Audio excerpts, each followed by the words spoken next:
up, a Cinema Shogun here, and Vladimir Putin just got done addressing the people of Russia, the people of Ukraine, and the millions of people around the world whose eyes are on the crisis brewing between these two countries. Now, the speech that he gave was over an hour long, so I'm going to do my best here to condense it down and just give you a general idea of what was said here and what is going on currently in this situation. Long story short, it is not looking good. In fact, it is looking worse than a lot of people imagined. I will say that it confirmed my suspicions that Vladimir Putin is looking beyond Ukraine. He's not just looking at Ukraine, he is looking beyond Ukraine. Because the beginning of this speech was almost like a history lesson of him speaking about land that rightfully belongs to Russia. And you just get this overall sense that he wants to get the band back together. And what do I mean by getting the band back together? He wants to get the USSR back together. He wants the Soviet Union back. He basically says Russia was robbed by the dismantling of the USSR. And it's really got me worried because those type of words, that type of rhetoric, lets you know that it's not just Ukraine he's talking about. Okay, there are several countries now that were part of the USSR, that were part of the Soviet Union. So it lets you know, or gives you a good idea, that his intentions are beyond just taking over Ukraine. Ukraine is where he's, hey, that's what he has his eyes set on now, but I don't think he's going to stop there. And I definitely don't think he's going to stop there after hearing this speech. What I will say about this speech is at the very least I appreciated how direct it was. I got a better understanding of what's going on in this situation from this speech than anything else that's been going on in the news for the last couple of weeks.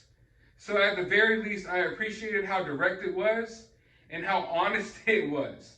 I mean, I'm not saying that he was telling the truth about everything he said, but at the very least, he was direct with his intentions and let his intentions be known clear. Now, the main reason for this speech is because he is now recognizing these rebel territories in Ukraine as being independent. So for lack of better words, he kind of has taken over portions of Ukraine without even having to lift a finger.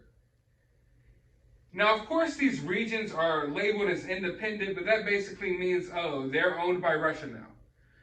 So for lack of better words, I could get into the technicalities of things here, but there's portions of Ukraine that have been in conflict for years now. We've talked about it before on this channel, where like the war between Ukraine and Russia has already been going on.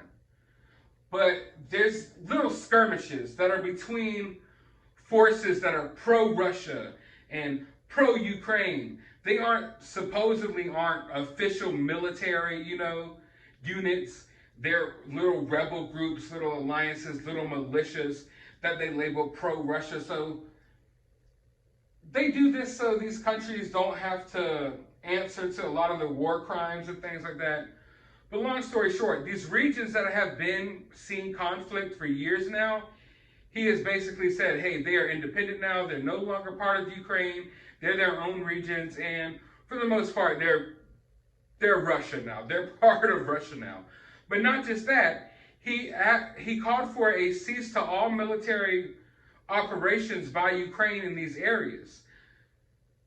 And stated that if Ukraine continues military operations in these areas, that it's going to be met with retaliation. This is why this is so dangerous. As I mentioned before, in these areas of Ukraine, there's already been conflicts going on. There's been skirmishes. Both sides sending shots off. Sometimes you get a little artillery fire here and there, but it's not a full-scale war. It's a little minor incidences that happen between both sides. Now, even though that's been going on for years, Putin is basically saying this land no longer is part of Ukraine. And if any of this stuff continues, which it's going to continue, not only will you be met with retaliation from the pro-Russian forces that you're already fighting in these areas, but the official Russian military is going to come in now to back up these pro-Russian forces. So it's like it's hard to explain what's going on through this man's mind, but it's almost like he wants to invade Ukraine. He wants to take over these territories without being viewed as the bad guy.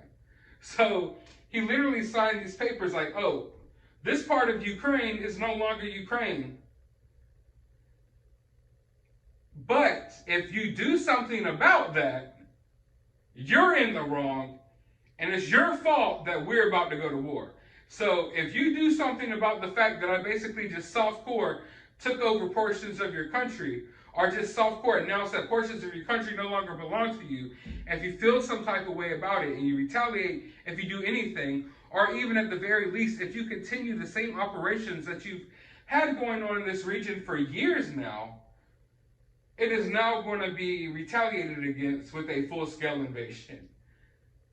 So, mind you, there's little skirmishes in these areas. One side doesn't like each other. It's almost like a gang war going on here, like pro-Ukrainian gangs and pro-Russian gangs. So if one person on the Ukrainian side sends a shot off, next thing you know, Vladimir Putin is going to use that as an excuse for a full-scale invasion, even though those type of incidences have been happening for years. So it's really bogus and BS that he's doing that. But you also get a sense of why Putin is so upset. Because from what he says, is that he's been promised time and time again that NATO will stop expanding. That NATO will stop their expansion, but not only has NATO stopped their expansion, they've expanded way more than he even anticipated. And now he's basically saying that NATO is on his doorstep in Ukraine. He accuses Ukraine of not being a country. He doesn't recognize Ukraine as a country. He basically says it belongs to Russia and says that Ukraine has a puppet government and it's basically just a puppet of the United States.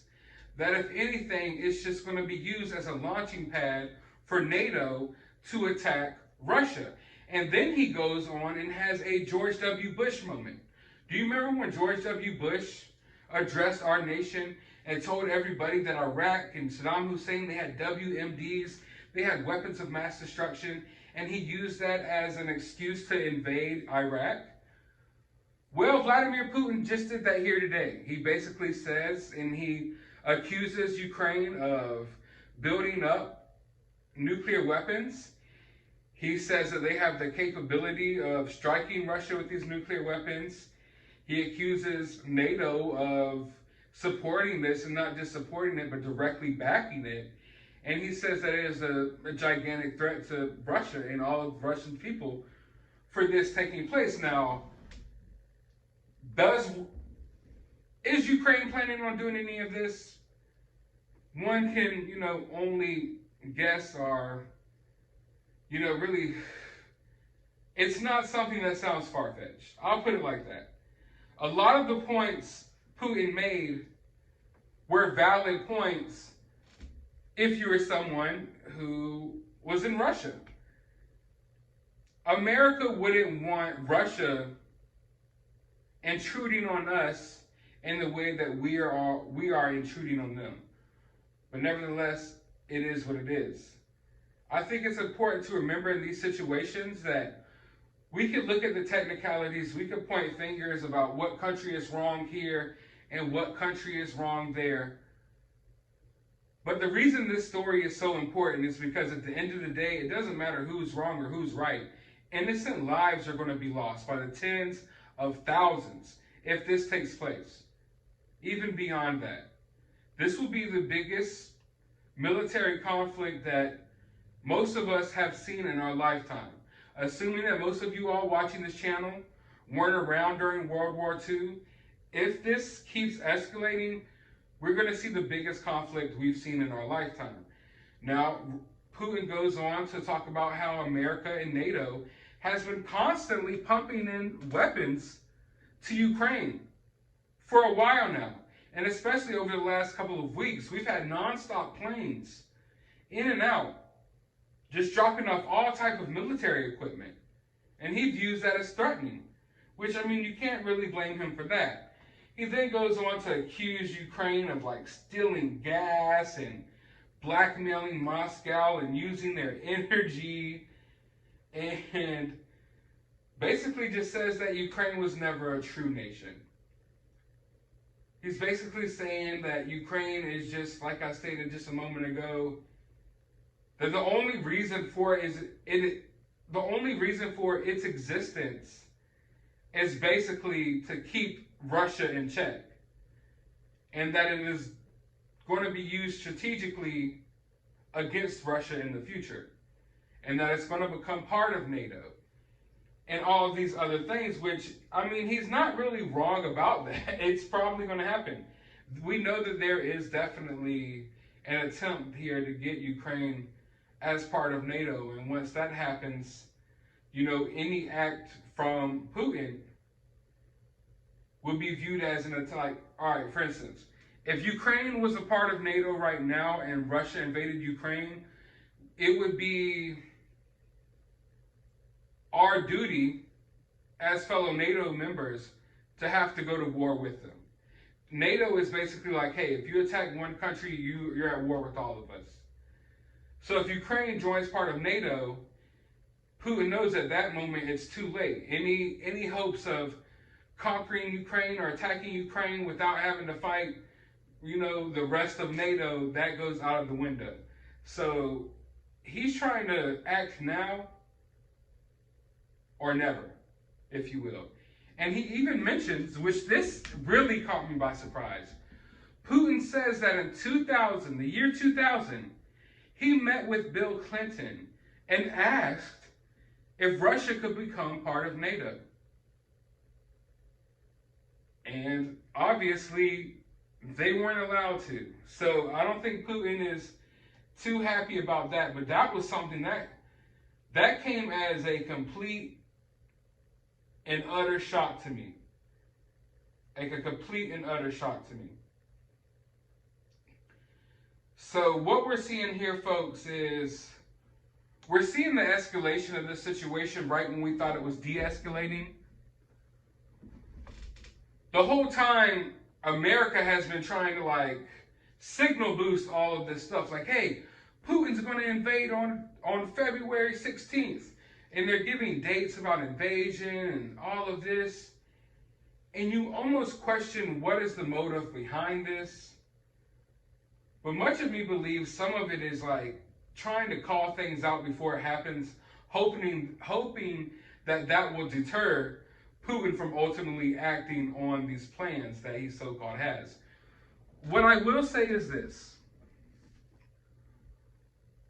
Russia has been denying the fact that there was anything going on for the last few weeks.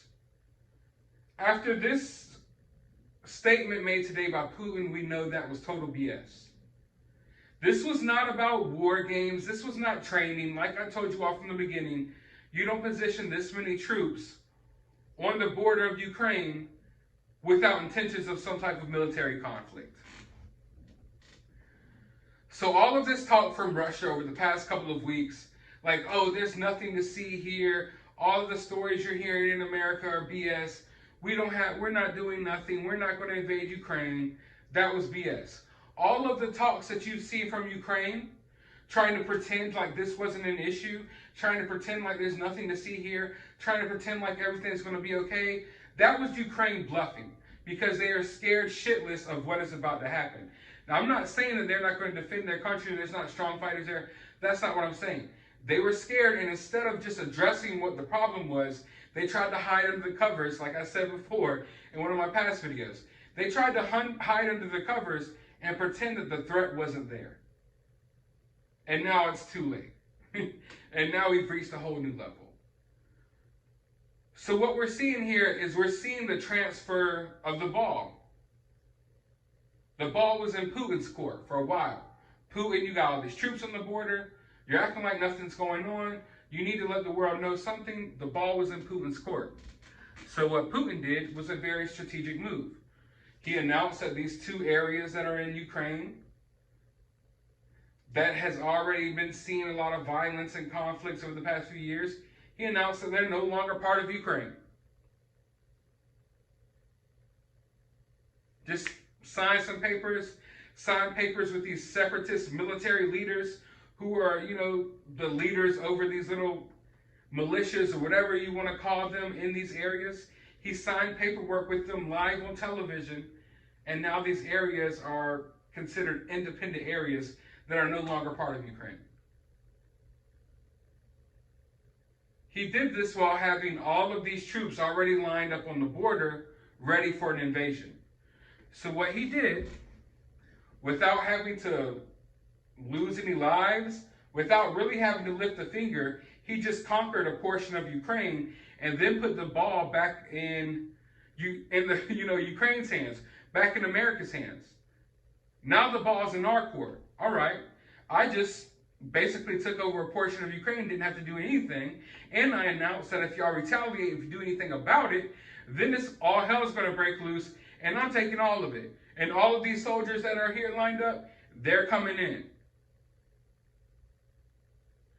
So he's put everyone in between a rock and a hard place. It's like you're damned if you do, you're damned if you don't. You don't want to just sit here and be like, oh, well, I guess there's nothing we can do about it. Putin just has this portion of Ukraine now. You don't want to do that and be considered weak. But at the same time, if you retaliate, if you do anything about it, you know that this shit is going to hit the fan and it's going to reach a whole new level.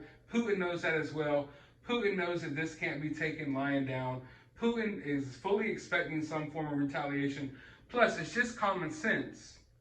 Knowing that there's been conflicts in this area for years and years and years, to think that we're just not going to see like all the conflicts in this area just going to stop, that the random rebel groups and whatever the hell is going on over here, these little militias are just not going to get in any conflict, and any little conflict they get in will now just be used as an excuse for a full-scale invasion.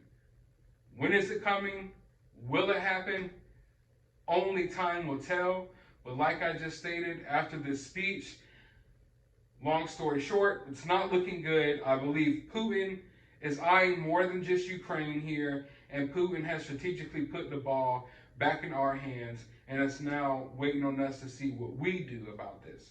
Waiting on Ukraine to see what Ukraine does about this. And within the coming days, I believe that we'll see a lot more coming out of this situation. But praying for peace as always, just here reporting the news. Like I said, doesn't look good. But I want to know your thoughts about this down in the comments below. While you're down there, hit that thumbs up button, hit that subscribe button, ring that notification bell. And as always, find some time out of your day to not start World War III.